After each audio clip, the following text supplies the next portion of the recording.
جب ڈکی کا معاملہ سامنے آتا ہے تو یہ کیا کرتے ہیں, ڈکی کو رگڑا لگا. اب ڈکی نے جو جرم کیا ہے پاکستان میں تو لا ہی نہیں ہے اس کے خلاف. ڈکی کو ڈرایا, اس کے گھر والوں کو ڈرایا, چپ ساتھ ڈکی کو تنگ کیا جاتا ہے.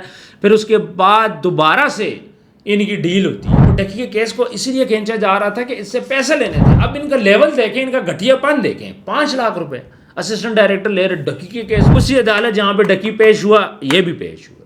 اور اگر ان کو سزا ہوتی ہے, یہ جیل میں جاتے ہیں, اگر ان کو جوڈیشل کیا جاتا ہے تو ڈکی جہاں پہ رہا ہے ان کو وہاں پہ رکھا جائے گا. ڈکی کو اس جرم میں گرفتار کیا گیا جس کا قانون پاکستان کے اندر ہے ہی نہیں. پھر رجب بٹ بار بار یہ بات بولتا تھا کہ میں نے وکیلوں کو بڑا تگڑا پیسہ دیا, تو وہ پیسہ یہاں پہ نظر آ گیا. یہ پیسہ وہی ہے جو عوام کا خون چوسا گیا ہے کہ ان کو 100 روپے والا ماسک پہنایا ہے. ان چیزوں کو کسی نے نوٹ کیا ہے؟ بسم اللہ الرحمن الرحیم. السلام علیکم, میں ہوں آپ کا ہوسٹ عثمان زیب. آج میں بات کروں گا ڈکی کے بارے میں, رجب بٹ کے بارے میں, NCCIA کے بارے میں, اور یہ جو تمام معاملات چل رہے ہیں, جو اندر کی جو خبریں ہیں وہ میں آپ لوگوں کو بتاؤں گا.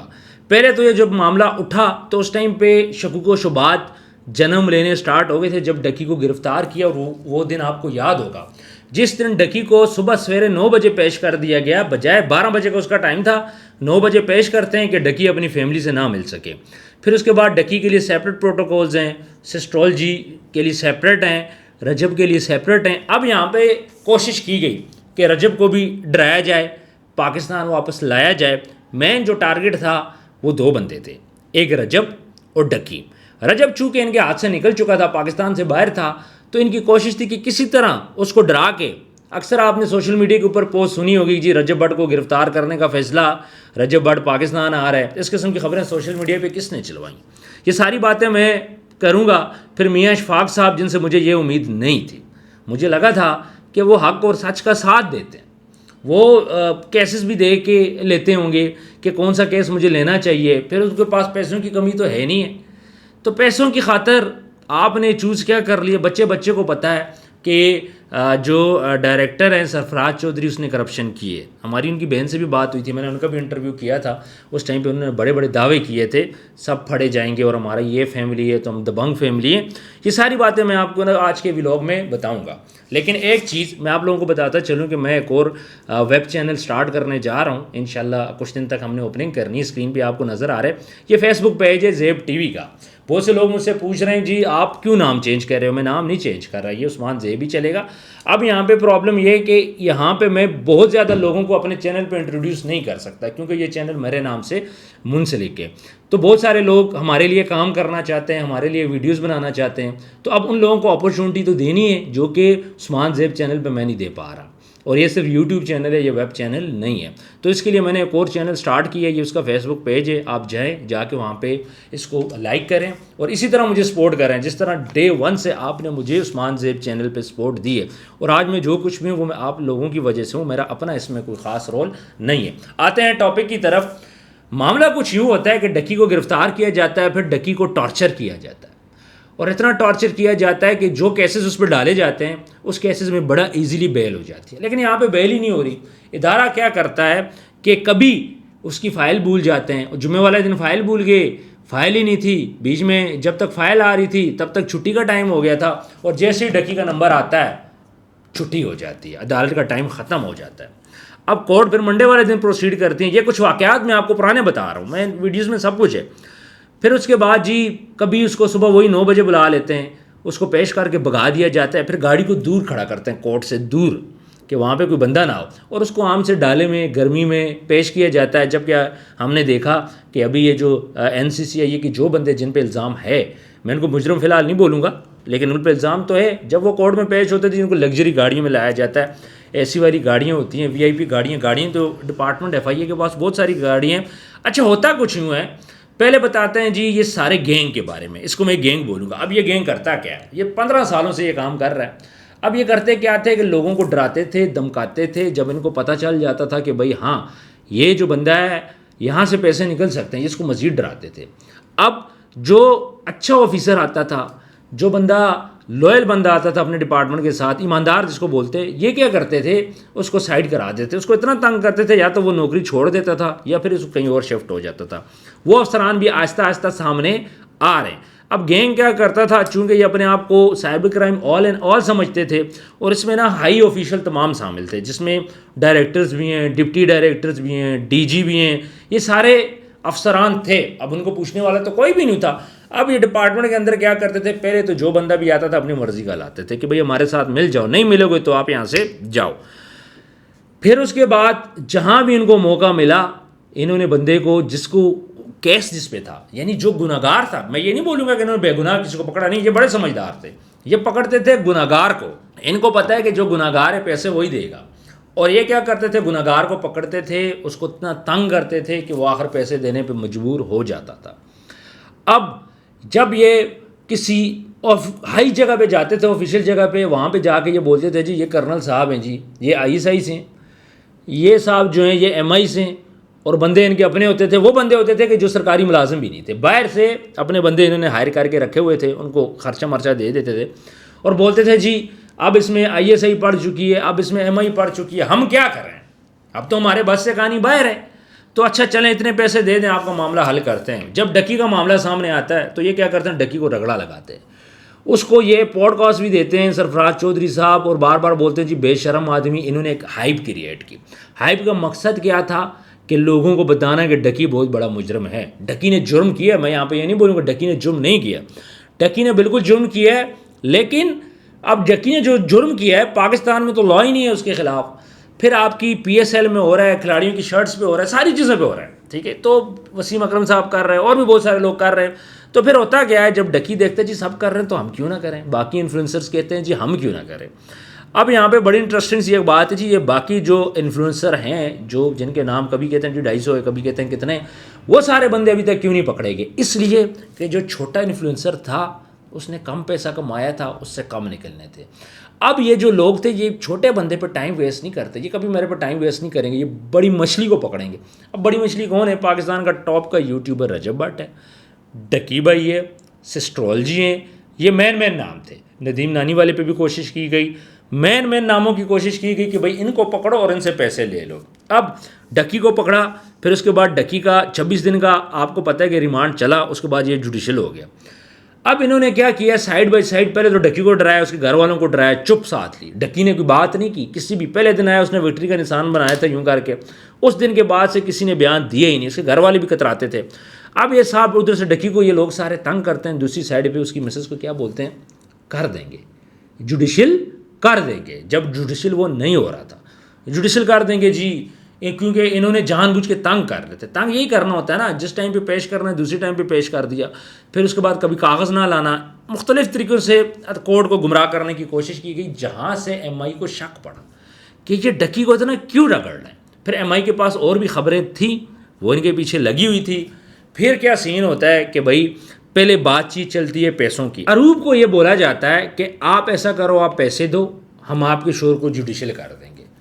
اب جوڈیشل تو عدالتوں نے کرنا ہے, لیکن کیس تو پیچھے یہی کر رہے ہیں سارا. تو جی اسسٹنٹ ڈائریکٹر شعیب ریاض صاحب, ان کے جو فرینڈ مین ہوتے ہیں وہ کانٹیکٹ کرتے ہیں اروب جتوئی, ان کے جو شور ہیں ڈکی کے ایک دوست کے ساتھ. وہاں سے ان کا معاملہ چلتا ہے, لیکن وہ معاملہ کسی سائڈ پہ بھی نہیں پڑتا. اب وہاں سے باتیں ختم ہو جاتی ہے, سیم پروسیڈنگ چلتی ہیں, ڈکی کو تنگ کیا جاتا ہے. پھر اس کے بعد دوبارہ سے ان کی ڈیل ہوتی ہے. اب یہ ڈیل کس جگہ پہ ہوئی, یہ کوٹ عبد المالک ٹول پلازا, وہاں پہ ان کی ڈیل ہوتی ہے, اور وہاں پہ ڈکی کے بھائی کی موجودگی میں پیسے وصول کیے جاتے ہیں 90 لاکھ روپیہ, جس میں 30 لاکھ ہوتا ہے جوڈیشل کروانے کا, اور 60 لاکھ روپیہ ہوتا ہے کہ بھئی ہم اس کو ڈکی کو ریلیف دیں گے. اب یہ ریلیف کس قسم کا تھا, یہی تھا کہ بھئی یہ پیسے پکڑیں گے اور ہماری جان چھوڑ دیں گے, لیکن یہ اس طرح نہیں تھا. یہ پہلی قسط تھی, ابھی یہ پیسے لینے تھے, کچھ دن کیس کو کھینچنا تھا, پھر اور پیسے لینے تھے, اور ڈکی کے کیس کو اسی لیے کھینچا جا رہا تھا کہ اس سے پیسے لینے تھے, اور کسی قسم کا مقصد کوئی بھی نہیں تھا. تو یہ جی ڈیل چلتی ہے, پیسے لیے جاتے ہیں. اب اس کے بعد اروب تنگ آ جاتی ہے کہ یہ کیا معاملہ, ہم سے پیسے بھی لے لیے, پھر یہ ساری چیز ہوتی ہیں. اچھا اروب کیا کرتی ہے, آخر تنگ کے تھک ہار کے اس کو جب FIA اشارہ دے دیتی ہے کہ ہم آپ کو سپورٹ کریں گے, آپ آؤ ہمارے ساتھ, وہاں سے کہانی سٹارٹ ہوتی ہے. اور یہ جو اپلیکیشن دی جاتی ہے, یہ اس میں اروب پلس FIA دونوں مدعی ہیں. یہ بات میں آپ کو بتا دوں کہ یہ اکیلے اروب نے نہیں کی, یا اکیلے FIA نے نہیں کی, یہ دونوں اس میں مدعی ہیں. اس میں انڈیویجول ایک لیڈی ہے اروب جو کہ ڈکی کی بیوی ہے, اور دوسری سائڈ پہ ادارہ اس کے ساتھ ہے. اب ہوتا کیا ہے جی, 5 لاکھ روپے زاور صاحب لے لیتے ہیں, 5 لاکھ روپے اسسٹنٹ جو ڈائریکٹر ہیں سرفراز چودھری صاحب وہ لے لیتے ہیں. اب ان کا لیول دیکھیں, ان کا گھٹیا پن دیکھیں, 5 لاکھ روپے. اسسٹنٹ ڈائریکٹر لے رہے ڈکی کے کیس میں جو کتنا ہائی لیول کیس ہے. اسی طرح سب میں پیسے تقسیم کیے گئے. چونکہ شعیب ریاض صاحب یہ ساری ڈیل کروا رہے تھے تو انہوں نے بتایا نہیں میں نے پیسے کتنے لیے, انہوں نے آگے کام ہی بتایا اور تقسیم کر کے تھوڑے تھوڑے کر کے باقیوں کو دے کے باقی سارے پیسے خود رکھ لیے. اب سارے وہاں پہ خوش ہیں کہ بھائی ہمارا سسٹم چل پڑا ہے. پھر آہستہ آہستہ نا باتیں اور بھی کھلنے لگی. سب سے پہلی بات یہ کھلی جو کال سینٹرز ہیں یہ ان سے منتھلی لیتے ہیں. یہ کون سے کال سینٹر ہیں؟ یہ وہی چائنیز کال سینٹر ہیں جن سے یہ منتھلی لیتے تھے. پاکستان کے اندر وہ کام کرتے تھے, لوگوں کو لوٹتے تھے, یہ ساری چیزیں ہوتی تھیں. اچھا 6 بندے 9 بندے نومینیٹ تھے جس میں سے 6 جو بندے ہیں وہ پیش ہوئے تھے کورٹ کے اندر. 2 جس میں اسسٹنٹ ڈائریکٹر تھے, 2 سب انسپیکٹر تھے. اب ان کی فیملیز بھی وہاں پہ تھی. اب خدا کی کرنی دیکھیں, جس طرح ڈکی کی فیملی ذلیل ہو رہی تھی ان کی فیملی بھی اسی طرح کورٹ کے اندر ذلیل ہو رہی تھی. اب دیکھ لیں خدا کی کرنی, اسی عدالت جہاں پہ ڈکی پیش ہوا یہ بھی پیش ہوا. اور اگر ان کو سزا ہوتی ہے یہ جیل میں جاتے ہیں, اگر ان کو جوڈیشل کیا جاتا ہے تو ڈکی جہاں پہ رہا ہے ان کو وہاں پہ رکھا جائے گا. اب آپ یہ خود چیز دیکھ لیں. اب ان کو پیش کس نے کیا؟ ایف آئی اے کے جو تفتیشی آفیسر ہیں وقار عوان صاحب, انہوں نے پیش کیا. وہ آئے, انہوں نے کورٹ کے اندر ان کو پیش کیا. اور آپ سب کو پتہ ہے کہ میاں اشفاق صاحب ان کے وکیل ہیں. اب میاں اشفاق صاحب نے جو سٹیٹمنٹ دی ہے وہ سٹیٹمنٹ بھی میرے پاس پڑی ہے, کچھ میں آپ کو سنوا دیتا ہوں. میاں اشفاق صاحب نے سب سے پہلے تو یہ بات بولی ہے جی ایف آئی اے کی مدعیت اور پرائیویٹ لیڈیز کی مدعیت میں وہ میں نے آپ کو بتا دیا. 20 منٹ میں ایف آئی آر درج ہوئی. ان کو سب سے زیادہ تکلیف کیا ہے کہ 20 منٹ کے اندر کیوں ایف آئی آر درج ہوئی. عروب کے ساتھ 2 گواہ اور بھی تھے, ان کے نام بھی سامنے آ جائیں گے. 9 ملزمان انہوں نے نومینیٹ کیے تھے جس میں سے جو 6 ہیں وہ پیش ہو چکے ہیں. ٹھیک ہے. اب میاں اشفاق صاحب کیا کہتے ہیں؟ میاں اشفاق صاحب اب این سی سی آئی اے کے خلاف پہلے وکیل تھے, اب یہ تو رجب بٹ کے وکیل بھی ہیں, سسٹرولوجی اقرا کول کے وکیل بھی ہیں. تو یہ پہلے ان کے خلاف تھے, اب یہ ان کی سائڈ لے رہے ہیں. کوئی مسئلہ نہیں ہے, اگر سچے ہیں تو آپ سائڈ لو. میاں اشفاق صاحب نے دلائل کیا دیے جی ہمارے لاء کے اندر یہ چیزیں ہمارے لاء کے اندر اتنے کم ٹائم میں نہیں ہو سکتی. ایف آئی آر 20 منٹ کے اندر نہیں ہو سکتی اپلیکیشن دینے کے بعد. اور دوسری بات یہ کہ اگر آپ کسی بھی بڑے ادارے کے ڈائریکٹرز وغیرہ کو بھی گرفتار کرتے ہیں ان پہ کیس ہے تو جو ایف آئی اے کے ڈائریکٹر ہیں صرف وہ اس کیس کو مدعی بن سکتے ہیں. یعنی کہ اس میں پرائیویٹ کوئی بندہ مدعی نہیں بن سکتا. اتنا ہائی آفیشیل ہے, یعنی بے باک ہے. کچھ سیکشن بھی انہوں نے پڑھ کے سنائی, میں نے زیادہ اس پہ توجہ نہیں کی. اب ایک طرف آپ کو یہ نظر آ گیا, دوسری طرف مجھے یہ بات بولیں کہ ڈکی کو اس جرم میں گرفتار کیا گیا جس کا قانون پاکستان کے اندر ہی نہیں ہے, وہ آپ کو نظر نہیں آئے. پھر اس کے بعد بول رہے ہیں عروب سے پیسے لیے گئے, تو عروب کیا کرے کہ کوئی نہ کوئی چیز سامنے لے کے آئے. یہ زبانی اس سے نہیں کرنا ہوگا, کوئی نہ کوئی چیز لانی ہوگی. تو میاں اشفاق صاحب جی اب ہو گئے ان کی سائڈ پہ, چونکہ انہوں نے اپنی فیس ہی لینی تھی. مجھے ایک بات اب سمجھ آئی ہے, جو رجب بٹ بار بار یہ بات بولتا تھا کہ میں نے وکیلوں کو بڑا تگڑا پیسہ دیا, تو وہ پیسہ یہاں پہ نظر آ گیا. یہ پیسہ وہی ہے جو عوام کا خون چوسا گیا ہے. 15 سال 16 سال سے انہوں نے جو گینگ بنایا ہوا تھا, یہ وہی پیسہ. یہ پیسہ کہاں سے ہے؟ کیا سرفراز چودھری صاحب کو پیسے کی کمی ہے؟ جو اربوں روپے انہوں نے کرپشن سے بنایا, آج تھوڑا وکیل کو دے دیا تو کیا ہے. لیکن وکیل صاحب کو بھی چاہیے پلیز, خدا کا نام ہے یار, اگر ایک اچھی چیز ہو رہی ہے تو پلیز اس کو خدا رہا اس کو ہونے دو یار. ایک کیس نہ لے لیتے تو کون سی قیامت آ جاتی. مجھے پتہ ہے آپ کمپیٹنٹ ہو, آپ کیس کو گھما دو گے, لیکن جب ہمیں پتہ چلتا ہے کرپشن ہوتی ہے اتنے بڑے لیول پہ اور اتنے سنگین الزامات ہیں ان لوگوں پہ کہ میں یہاں پہ بیٹھ کے بتا نہیں سکتا کہ اتنے سنگین الزامات ہیں. انہوں نے ان لوگوں کے ساتھ جو لوگ اپلیکیشن لے کے گئے جی ہمارے ساتھ زیادتی ہوئی ہے, ہماری بیٹی کے ساتھ زیادتی ہوئی ہے, جو کچھ کیا ہے نا یہ سارا کچھ سامنے آئے گا. اس پہ پوری فائل بنے گی اور وہ فائل سامنے آئے گی. کوئی بھی چھپی ہوئی چیز اس میں نہیں ہے, ساری چیزیں سامنے آئیں گی. لیکن تھوڑا سا ہمارا دل دکھتا ہے. اب رجب بٹ کی تھوڑا سا بات کرتے ہیں جی. رجب بٹ کا میں بات کروں کہ کوشش کی گئی تھی رجب بٹ کو پاکستان بلانے کی کہ وہ پاکستان آئے, پھر اس کو ڈرایا گیا تھا. اب یہاں پہ سین یہ تھا کہ رجب بٹ اگر پاکستان میں ہوتا تو ڈکی سے برا حال رجب بٹ کا ہوتا. ٹھیک ہے, کیونکہ رجب بٹ ایک تو اس کی پرسنالٹی ایسی ہے, دوسرا جو بات وہ کرتا ہے ٹرینڈ بن جاتا ہے. اور اگر یہ رجب بٹ گرفتار ہوتا تو کتنا واویلا مچ جاتا سوشل میڈیا پہ, یہ تو پتہ ہے آپ سب لوگوں کو. تو رجب بٹ بائی چانس پاکستان سے چلا گیا, بچت ہوگی. ادروائز رجب بٹ کے ساتھ بہت برا ہونا تھا, ڈکی کے ساتھ اتنا برا نہیں ہوا. ڈکی ہمت ہار گیا. ڈکی کے گھر والوں کو بولا جی آپ نے بیل کے لیے اپلائی نہیں کر رہا, ہم چھڑا دیں گے, ہم اتنے پیسے دے دو. ان کو لارا لپا دیا گیا. یہاں پہ پھر بات پیدا ہوئی کہ بھائی جو وکیل ہیں ان کو تو سارا کچھ پتا تھا, جو ڈکی کا وکیل ہے, اب اس نے کیوں ڈیل کروائی. اب یہاں پہ تھوڑا سا وہ بھی گلٹی آتے ہیں, لیکن ان کے پاس رستہ کیا تھا مجھے یہ بتائیں. وکیل نے تو جو کوشش کی کسی طرح ڈکی کی جان چھوٹ جائے. اس کو پتہ تھا اس نے جو چیزیں بھی کیں مجبوری میں کیں. اب سب بول رہے ہیں جی اب عروب کو بھی گرفتار کیا جائے, کیونکہ عروب ایک تو ضمانت میں ہے اور دوسرا عروب کا سین یہ ہے کہ عروب جی اس نے رشوت کیوں دی. اب یہ کوئی کرنے والی بات ہے کہ عروب نے رشوت کیوں نہیں دی؟ وہ رشوت کیسے نہ دے یار, اس کا شور پھنسا ہوا ہے, اور آگے سے جن لوگوں نے اس کو چھڑانا ہے وہ کیا کہہ رہے ہیں جی ہمیں پیسے دے. تو عروب تو مجبور تھی, اور اب عروب نے ہمت کیا. میں کہہ رہا ہوں کہ یہ وہ لیڈیز ہیں جس نے ہمت کی ہے, یقیناً ایف آئی اے نے اس کو بولا ہوگا کہ ہم آپ کے ساتھ کھڑے, اور تنگ آ کے پریشانی میں آج 2.5 ماہ ہو گئے ڈکی اندر ہے, عروب نے تنگ آ کے آخر فیصلہ لیا کہ میں ایف آئی اے کو سپورٹ کروں گی. اور میرا خیال ہے کہ عروب نے جتنی ہمت دکھائی ہے میں داد دوں گا, اور یہ خوشی کا موقع ہے ہمارے لیے کہ کالی بیڑیں سامنے آ رہی ہیں. اب یہاں پہ انصاف ملنا چاہیے. ڈکی کا اپنا جرم ہے بھائی, اس کو اس کے حساب سے جتنا آپ رگڑ سکتے ہو رگڑو, لیکن پیسے لینا, دھمکیاں دینا, پھر باقی لوگ گینگ بنانا, ایم آئی کا نام یوز کرنا, آئی ایس آئی کا نام یوز کرنا, یہ کہاں کا انصاف ہے؟ اور آج یہی لوگ آ کے وہاں پہ کھڑے ہو گئے جی کتنے پیسے لیے. اب یہ کوئی کرنے والی بات ہے؟ ایک ایک چیز ایف آئی اے کے پاس آ چکی ہے. ایف آئی اے کو عام نہ سمجھیں, یہ ایف آئی اے جو سب کچھ کر سکتی ہے, ان کو پتہ جیسے چلتا ہے یہ سب کچھ ہو رہا ہے. لیکن سوال ایک اور بھی پیدا ہوتا ہے یہاں پہ کہ 15 سالوں سے کر کیا رہے تھے؟ ابھی تک 15 سالوں سے اتنا منظم طریقے سے کر رہے تھے کہ یہ پکڑے نہیں گئے. یہ بھی بڑی حیرانی کی بات ہے کہ 15 سالوں سے 16 سالوں سے جب سے ان کی نوکریاں عوام کا یہ خون چوس رہے ہیں, تو تب کیا کسی کو پتہ نہیں چلا تھا؟ یہ بات بھی سوچنے والی ہیں. یہ ساری باتیں اگر ہم لوگ سوچیں تو پھر اس کے بعد تو اللہ ہی حافظ ہے ساری چیزوں کا. اب ایک اور چیز کی انویسٹیگیشن ہونی چاہیے جس کی بات ہی کوئی نہیں کر رہا, کہ سسٹرولوجی, ان لوگوں سے کتنے پیسے لیے گئے, ان کو ریلیف کیوں دیا گیا؟ یہ بھی ایک سوال یہاں پہ بنتا ہے کہ جو سسٹرولوجی ہیں ان کو ریلیف کیوں دیا گیا؟ اور ایسا لگ رہا تھا جی چھاپے مارے جا رہے ہیں, بس ان کا نام آ گیا جی آج گرفتار ہوگی. دوسری سائڈ پہ وہ گھر بیٹھ کے اپنا ولاگ بنا رہے تھے, اور ہمارے جیسے حضرات ہم بار بار بول رہے تھے کہ دال میں کچھ کالا ہے. ڈکی کیوں ہائی کورٹ نہیں جا رہا, ڈکی کیوں ہائی کورٹ نہیں جا رہا, سسٹرولوجی کو کیوں نہیں گرفتار کر رہے؟ یہ باتیں ہم بول بول کے تھک گئے اپنے جو پوڈ کاسٹ میں. بھائی خدا رہا ان چیزوں کو دیکھو, سنتا ہی کوئی نہیں ہے, پرواہ ہی نہیں ہے کسی کو. ہمارے تو ذہن میں گمان میں نہیں تھا کہ سرفراز چودھری صاحب اس چیز میں ملے ہوں گے. پھر میں جب ان کی بہن سے ملتا ہوں, ان کی بہن کا میں نے انٹرویو کیا, وہ کہہ رہے جی سب پھڑے جائیں گے, سب پھڑے جائیں گے. پھر اس کے بعد ان کی سسٹر سے میری بات بھی ایک دفعہ جب ان کے پکڑنے کی خبر آئی, کہتی ہے نہیں کچھ نہیں ہوتا, میں نے پوچھ لیا.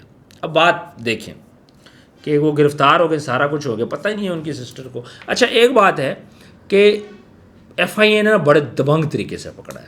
اب یہاں پہ یہ لوگ گلا کر رہے ہیں کہ بھائی 20 منٹ کے اندر ایف آئی آر کیوں ہوگی؟ 20 منٹ کے اندر نہ ہوتی, اپلیکیشن ہوتا, آپ کو سمن ہوتا تو آپ گرفتار ہوتے. کوئی کوئٹے بھاگ جاتا, کوئی کابل بھاگ جاتا, کوئی کہاں بھاگ جاتا, کیونکہ آپ کو تو پتہ ہے کہ لوگوں کے ساتھ کیسے آپ, سارا کچھ آپ کو پتہ ہے ڈپارٹمنٹ میں, آپ کے پاس پیسہ بھی ہے, پیسہ کتنا آپ نے باہر شفٹ کر دیا ہوگا, یہ اب تو سارا پیسہ آئے گا چونکہ آپ گرفتار ہو گئے. اب ماسک پہن کے آپ لوگ آ رہے ہو, اور میں کہوں کہ شرم نہیں آتی ڈیٹھو کی طرح, اسی کو عدالت میں آپ پیش ہو رہے ہو. لیکن یہاں پہ نا ایک اور سوالوں پہ سوال ہیں. میں سرفراز چودھری صاحب کو دیکھ رہا تھا, یار ان کی شیو مجھے نا پراپر لگ رہی تھی. جیل میں رہ کے شیو پراپر کیسے ہو سکتے؟ یعنی کیوں ان کو ریلیف دے رہے ہو؟ میری سمجھ سے یہ بات باہر ہے کہ آپ ان کو ریلیف کیوں دے رہے ہو. یار وہ مجرم ہیں. ماسک بھی ان کو نئے وی آئی پی والے دیے ہوئے ہیں, ان کو تو ماسک کے بغیر لانا چاہیے تھا. آپ نے ان کو وی آئی پی ماسک پکڑا دیے ہیں N95 والے. کیوں 10 روپے والا ماسک بنا دیتے, کیوں ان کو 100 روپے والا ماسک بنایا ہے؟ ان چیزوں کو کسی نے نوٹ کیا؟ اچھی گاڑی میں کیوں ان کو لا رہے ہو؟ پھر ان کی شیویں وہ کر کے آ رہے ہیں, انہوں نے اچھا کام کیا ہے. ان کو تو چاہیے تھا رسیوں سے باندھ کے لاتے. ڈکی کو ایک طرف آپ جب لا رہے ہو, ہتھکڑیاں پہنا رہے ہو, تو ان لوگوں کو آپ ہتھکڑیاں کیوں نہیں پہنا رہے؟ کیوں فیور دے رہے ہو؟ کام بہت اچھا کر رہی ہے ایف آئی اے, لیکن پلیز خدا رہا ان کو فیور نہ دیں. ان کو رگڑیں جتنا رگڑ سکتے ہیں, ان کو پرانے کپڑوں میں دیں, ان کو کھانے کو کم دیں, گندا کھانا دیں, وہی کریں جو انہوں نے ڈکی کے ساتھ کیا. یہ ساری چیزیں کرنی چاہیے ایف آئی اے کو. تو میں نے آپ کو سارا بتا دیا کہ اس سارے جو واقعے میں کیسے ان کی ڈیل ہوئی, کون سی جگہ پہ ہوئی, کتنے پیسے ہوئی. ایک چیز میں آپ کو آنے پہ ضرور بتاؤں گا جو کہ میں اب ڈے 1 سے نا میں آپ لوگوں کو بول رہا تھا. 10 کروڑ اگر آپ نے نا میرے دیکھی ہو ویڈیوز, $3,26,000 جو کہ ڈکی کے اکاؤنٹ سے ٹرانسفر ہو. وہ پیسہ کدھر گیا اس کا نام ہی نہیں آئے گا, سامنے آئے گا. 3,26,000 10 کروڑ روپیہ بنتا ہے, وہ پیسہ کہا گیا, وہ پیسہ بھی نکلے گا. دوسری بات یہ کہ انہوں نے ڈکی سے کون سے اس کے پاسورڈ لیے, اس کے انہوں نے انسٹاگرام لینا کوئی تک بنتی تھی, یوٹیوب کی کوئی تک بنتی تھی, بینک اکاؤنٹ کی کوئی تک بنتی تھی. یعنی کہ اتنا ٹارچر کیا، اتنے الزامات لگا کہ آپ کو بکرا مل گیا، آپ نے اس بکرے کو ذبح کرنے کی کوشش کی، لیکن اللہ کی لاٹھی بے آواز ہے، آخر آپ پھنس گئے. جو بڑا بندہ ہوتا ہے نا، اب اروپ نے بڑا اچھا کام کیا. تو سین یہ ہے جی 10 کروڑ روپے ایک چلا گیا. اس کے بعد اور مزید بھی کتنے معاملات ابھی نکلے کے ساتھ ساتھ انویسٹیگیشن چل رہی ہے، ریمانڈ ان کا چل رہا ہے. جو بھی انفارمیشن آئے گی آپ لوگوں کے ساتھ شیئر کروں گا. ویڈیو کو شیئر کر دیں بھائی، یہ وہ سارا ڈیٹا ہم لوگوں نے ساتھ ساتھ اکٹھا کرتے رہے آپ لوگوں کے لیے. اور یہاں پہ ہم نے بھی کچھ اپلیکیشن ریڈی کی تھی کہ جا کے ہم لوگ NCCI میں دیں گے، لیکن اب ہم خود ڈاریں گے کہ اگر یہ حال ہے ڈپارٹمنٹ کا، اتنے پیسے ہم جیسا غریب بندہ کہاں سے آ کے لگائے گا. ڈکی تو 10 کروڑ دے سکتا ہے، میں کدھر سے دوں گا؟ ڈکی تو 90 لاکھ دے سکتا ہے، میں کدھر سے دوں گا؟ تو یہ سارا سنیریو ہے. FIA نے بہت اچھا کام کیا. میں کہہ رہا ہوں کہ ہمارا جو FIA ادارہ ہے نا، اس نے دل خوش کر دیا یار، جو ہاتھ ڈال دیا اتنے ہائی آفیشلس پہ، 18-19 گریڈ والے بندوں پہ. تو میرا خیال ہے کہ FIA نے بہت اچھا کام کیا ہے. FIA کو ہم سپورٹ کرتے ہیں. بہت اچھا کام کیا FIA نے، کہ FIA نے رسک لیا. آج جب ان ڈائریکٹرز پہ ہاتھ ڈالا جا سکتے، کل کو FIA کے ڈائریکٹر کوئی غلط کام کرتے ہیں، ان پہ بھی ہاتھ ڈالا جا سکتا ہے. تو یہ ایک مثال قائم کی ہے FIA نے، بہت اچھی مثال ہے. کامنٹ سیکشن میں اپنی رائے ضرور دیجیے گا. ملتے ہیں نیکسٹ ویڈیو میں. اللہ حافظ.